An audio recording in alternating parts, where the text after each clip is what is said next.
సంక్షేమం అభివృద్ధి పథకాల జోడు గుర్రాల సవారీకి కొత్త బడ్జెట్లో రాష్ట్ర ప్రభుత్వం పెద్దపీట వేసింది. నూతనంగా 9 సంక్షేమ పథకాలకు శ్రీకారం చుట్టిందట. ఇంతకాలం సంక్షేమం అంటే పేదలకే అనే భావన ఉండగా రాష్ట్ర ప్రజలందరి ఆరోగ్య సేవలకు జీవన భద్రతకు కట్టుబడి ఉన్నట్లు బడ్జెట్లో ప్రభుత్వం స్పష్టం చేసింది. ఇందులో భాగంగా తొలిసారి రాష్ట్ర జనాభా మొత్తానికి వర్తింపజేసే కొత్త పథకాన్ని ప్రకటించిందట.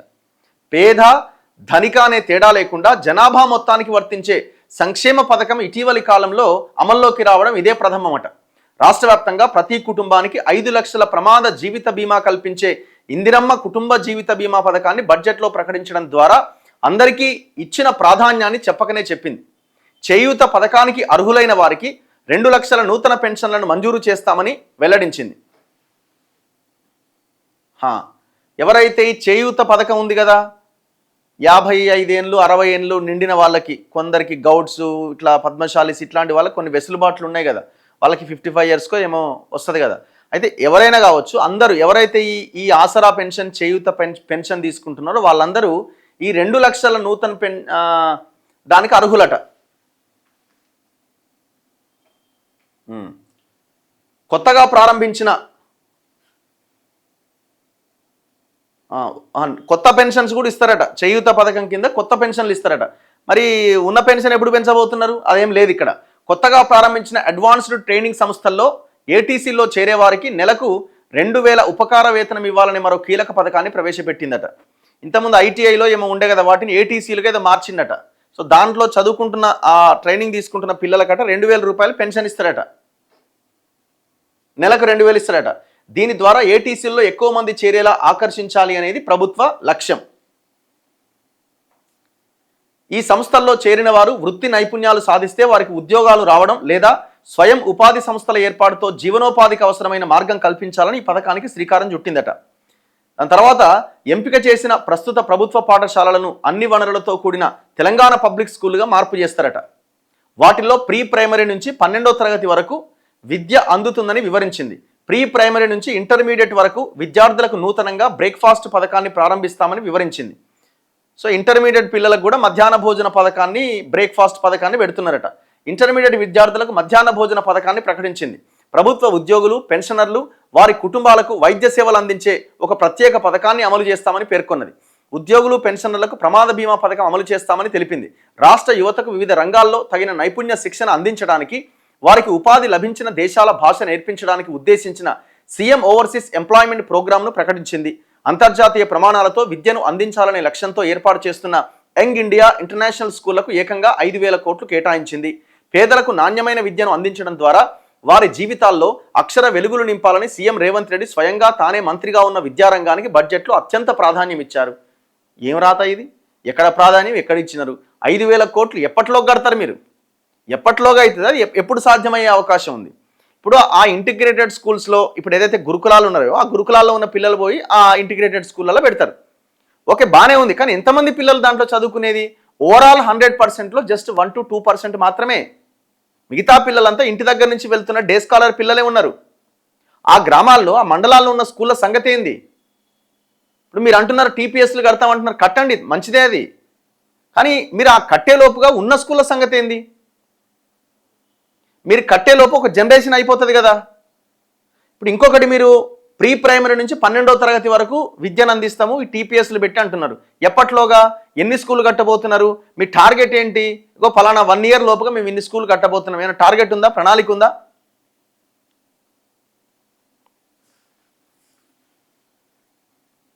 మారుమూల పల్లెలు మొదలుకొని రాజధాని వరకట రాష్ట్ర వ్యాప్తంగా రవాణా సదుపాయాలు మెరుగుపరచాలని రోడ్ల నిర్మాణం, మరమ్మతులకు భారీగా నిధులు కేటాయించింది. మూసీ కాలుష్యం నుంచి రాజధాని వాసులకు విముక్తి కల్పించాలనే సంకల్పంతో ఉన్న రాష్ట్ర ప్రభుత్వం మూసీ రివర్ ఫ్రంట్ పథకానికి నిధులు కేటాయించింది. మెట్రో విస్తరణ 2వ దశ పనులకు బడ్జెట్లో తొలిసారి నిధుల కేటాయింపుతో నగర రవాణా వ్యవస్థ మెరుగుకు భరోసా దక్కింది. రాష్ట్ర ప్రజలందరికీ హెల్త్ ప్రొఫైల్తో డిజిటల్ కార్డులను అందజేయాలని సర్కార్ సంకల్పించింది. సంక్షేమ పథకాలకు 44.9% నిధులు కేటాయించినారు. అంటే మొత్తం వెల్ఫేర్కే ఆల్మోస్ట్ 50%. గత బడ్జెట్లో అన్ని రకాల సంక్షేమ పథకాలకు కలిపి 1,00,000 కోట్లు కేటాయిస్తే వచ్చే ఏడాదికి ఈ పద్దు కింద 1,45,591 కోట్లు ప్రతిపాదించింది. మొత్తం బడ్జెట్ ఖర్చులో సంక్షేమ పథకాలకు కేటాయింపులు 44.90%. గత బడ్జెట్లో ఇది 34.21%. దీన్ని 10% పైగా పెంచడం ద్వారా సంక్షేమ పదమే తమ ధ్యేయమని రాష్ట్ర ప్రభుత్వం బడ్జెట్లో స్పష్టం చేసింది. మొత్తం 69 రకాల సంక్షేమ పథకాలను వివిధ శాఖల్లో అమలు చేస్తున్నారు.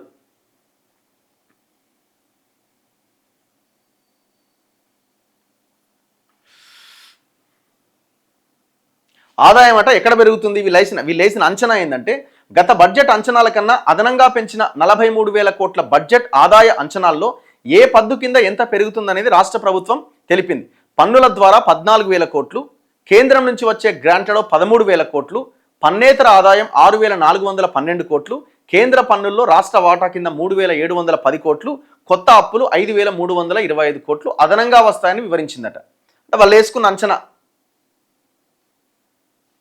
దీని ప్రకారంగా మేము అభివృద్ధి కార్యక్రమాలకు నిధులు పెంచినామని చెప్తున్నది. కానీ గత కొన్నేళ్లుగా ఈ పద్దు కింద కేంద్రం నుంచి బడ్జెట్లో పెట్టుకున్న అంచనా ప్రకారం నిధులు రాలే. కేంద్ర గ్రాంట్లుగా 22,782 కోట్లు వస్తాయని గత బడ్జెట్లో అంచనా వేస్తే వచ్చింది సగానికి సగం 11,161 కోట్లు. మరి ఈసారి వస్తుందన్న నమ్మకం ఉందా? ఉండదు. అందుకే మీరు చూడండి, ప్రతి బడ్జెట్కి గ్యాప్ ఉంటుంది.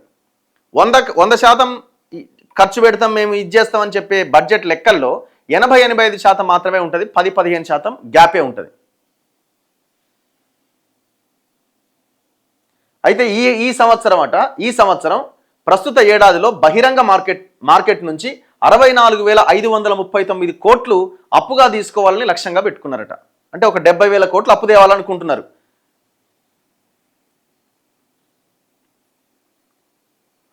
పోయినసారి ఇది అంటే ఇప్పుడు 2025-26లో 64,539 కోట్లు అప్పు తేవాలనుకుంటే 67,539 కోట్లు అప్పు తీసుకొచ్చారు.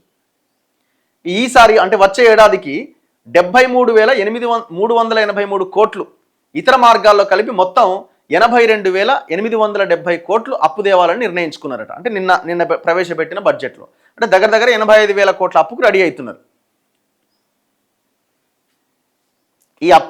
ఇప్పుడు వీళ్ళు ఎంత అప్పు అయితే తేవాలని అనుకున్నారో దాన్ని కలుపుతూనే ఈ 3,24,000 కోట్ల బడ్జెట్. అప్పు తెస్తారు, భూములు అమ్ముతారు, ఏదేదో చేస్తూనే ఉంటారు.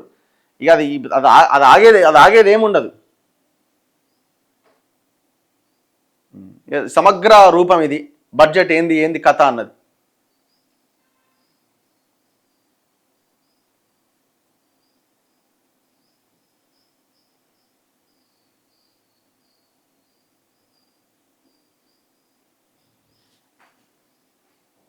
బడ్జెట్ పైన బీఆర్ఎస్ రుసరుసాట, వాకౌట్ అట, కాగితాల చించివేత, చెవుల్లో పువ్వులతో నిరసన, 111 నిమిషాల పాటు భట్టి ప్రసంగం, ముఖ్యమంత్రి మంత్రుల అభినందన. ఏమంటున్నారు వీళ్ళు? బడ్జెట్ ప్రతులను చించేశారు, ప్రభుత్వానికి వ్యతిరేకంగా విమర్శలు చేశారు, తులం బంగారం మోసం, 2 లక్షల ఉద్యోగాలు మోసం, విద్యార్థినులకు స్కూటీలు మోసం, మహిళలకు నెలకు 2,500 మోసం, పెన్షన్ల పెంపు మోసం, రైతు భరోసా మోసం, రుణమాఫీ మోసం. మొత్తంగా కాంగ్రెస్ ప్రభుత్వం ప్రజల చెవుల్లో పువ్వులు పెట్టిందని పెద్దగా నినాదాలు చేశారు. ఎక్కడన్నా వీళ్ళు ఎడ్యుకేషన్కి, హెల్త్కి మీ బడ్జెట్ ఎంత అని అడిగిర్రా? బీఆర్ఎస్ అడిగిందా? కాంగ్రెస్ అడిగిందా? ఎస్సీ ఎస్టీ బీసీ కార్పొరేషన్ల లోన్లు ₹1 లోన్ ఇస్తలేరు. గతంలో ఇయ్యలే, ఇప్పుడు ఇయ్యలే. దాని గురించి ఎవరైనా కనీసం ప్రస్తావిస్తున్నారా? అంటే యువత వాళ్ళ కాళ్ళ మీద వాళ్ళు నిలబడేలాగా చేయాలన్న ఒక ఆలోచన కనీసం ప్రభుత్వాలకు ఉందా? ఎస్సీ ఎస్టీ సప్లాన్ నిధులని సరిగ్గా ఖర్చు పెడుతున్నారా? మురిగిపోయి ల్యాప్స్ అయిపోతున్నాయి, వేరే వాటికి ఖర్చు పెడుతున్నారు. వాటిని చట్టం అది. ఇప్పుడు వీళ్ళు కూడా మళ్ళీ స్కూటీ లేదు, 2,500 లేదన్న దాని గురించి మాట్లాడు. అవి ఇవ్వాల్సిందే, ఇచ్చిన హామీలు. కానీ మనకి ప్రాధాన్యత అంశాల్లో మెయిన్ ఏంది? ఎడ్యుకేషను, హెల్త్, వ్యవసాయము, పారిశ్రామిక రంగము. వీటి మీద మీ కార్యాచరణ ఏంది? సో ఇది ఓవరాల్గా నిన్న ప్రవేశపెట్టిన బడ్జెట్కి సంబంధించి.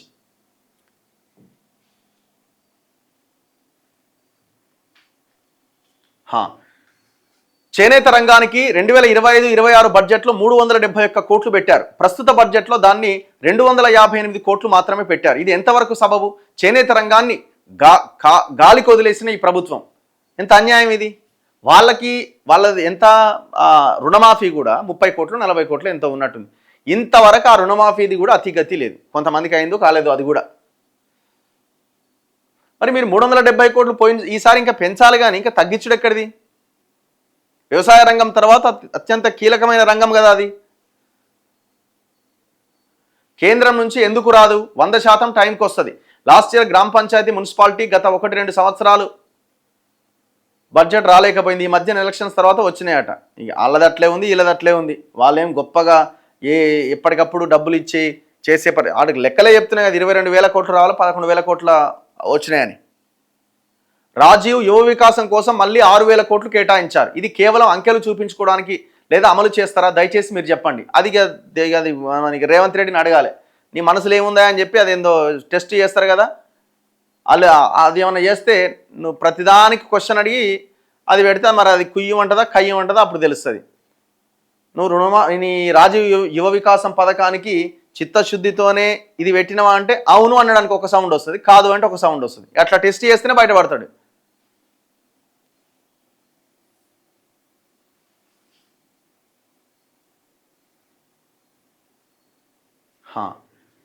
యువత వేరే పనులు చూసుకోవాలి, వీళ్ళ నోటిఫికేషన్లు వేయరు, వీళ్ళు నోటిఫికేషన్లు వేయరట.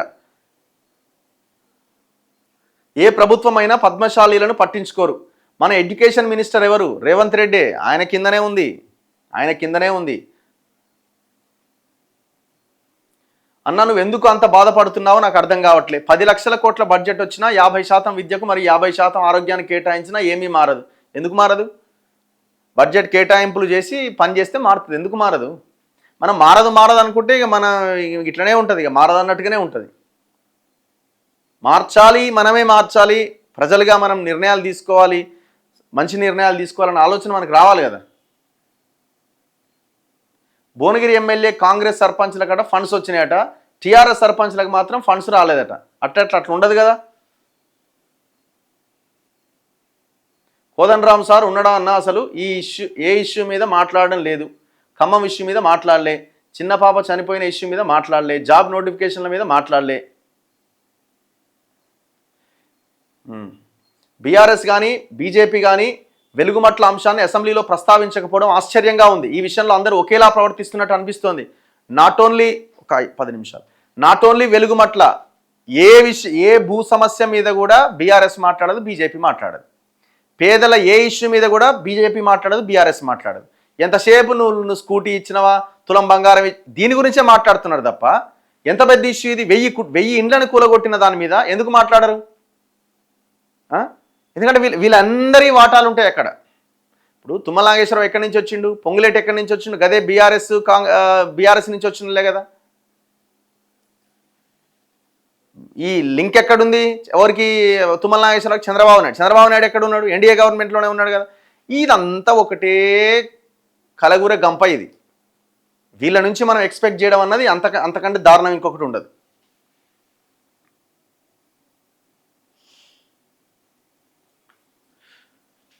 నా మహిళలు కోటీశ్వరులు ఎప్పుడైతారన్నా? కోటి మంది మహిళలు కోటీశ్వరులు కావాలంటే కోటి కోట్లు కావాలా? కోసినా లేవంటుండు. చెప్పాలి ఇక మీరే. కోటీశ్వరులను ఎట్లా చేస్తాడో ఆయనే చెప్పాలి. కోసినా పైసలు లేవనట ఆయన, 1,00,00,000 మంది మహిళలను కోటీశ్వరులను చేస్తారట. ఇప్పుడు ఈ రాష్ట్ర జనాభాలో సగం మంది మహిళలు కదా, అంటే దాదాపు 1-2 కోట్ల మంది. మరి 2 కోట్ల మంది మహిళలని కోటీశ్వరులను చేస్తాడు. ఎన్ని కోట్లు కావాలా? 2 కోట్ల కోట్లు కావాలా? మరి కోషణాలు ఏమంటుండు కదా, ఎక్కడి నుంచి తెస్తాడు? బోగస్.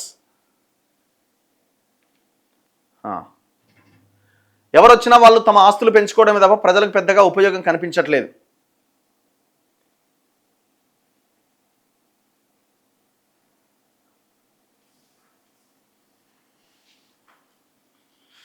సీఎం గారు కొత్త పెళ్లి కొడుకులా ఫీల్ అవుతుండట. మొన్న అట్లే ఉంది, అదేంటి గద్దర్ అవార్డ్స్లా మొత్తం ఆయన చుట్టే తిరిగింది. ఆయన ఏదో ఆ ఫంక్షన్ మొత్తం, ఆ ఈవెంట్ మొత్తం ఆయన ఎలివేట్ చేసుకోవడానికి ప్రయత్నం చేసిండు. ఆలేరు ఎమ్మెల్యే ఎక్కడ నిన్న కనబడ్డాడుగా, ఎడా బడ్జెట్ ప్రసంగం లాస్ట్కి ఆయనే మాట్లాడినట్టుండు కదా. విద్యా వైద్యం మీద దృష్టి పెట్టకుండా మిగతావి ఎందుకు? కూనంనేని సాంబశివరావు కళ్ళు మూసుకుపోయినాయా? ఖమ్మం ఇష్యూ మీద ఒక్కసారి మాట్లాడలే. అసెంబ్లీలో మాట్లాడాడు. ఆయన కూడా మాట్లాడు, ఎందుకంటే వాళ్ళ కమ్యూనిటీ, వాళ్ళకి సంబంధించిన వాళ్ళు అంతా ఒకటే కదా ఖమ్మం అంటే. ఆ ఇష్యూ మీద కనీసం ఒక్క స్టేట్మెంట్ లేదు ఆయన ఇంతవరకు. ఇంత దారుణం అసలు.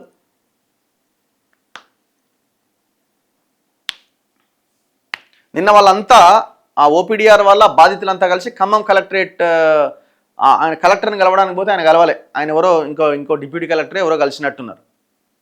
దాదాపు మొత్తం బాధితులంతా కలెక్టరేట్ని ముట్టడించారు. అనుకుంటున్నారు వీళ్ళు ఇది అయిపోతుంది 4 రోజుల తర్వాత, కదా అయిపోతుంది. వాళ్ళు ఆ ఇండ్లు సాధించుకునే వరకు ఆ పోరాటం అట్లా నడుస్తూనే ఉంటుంది. మీరు దాన్ని ఆపలేరు. మీరు ఒకవేళ ఈ ఇష్యూని ఇంతటితో క్లోజ్ చేయాలి అనుకుంటే వాళ్ళందరికీ ఆ పట్టాలు ఇస్తే అదేమన్నా ఆగుతుంది.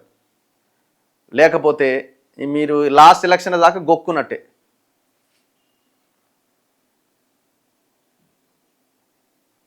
సో ఏ పేపర్ చూసినా గిదే బడ్జెట్ ఇక.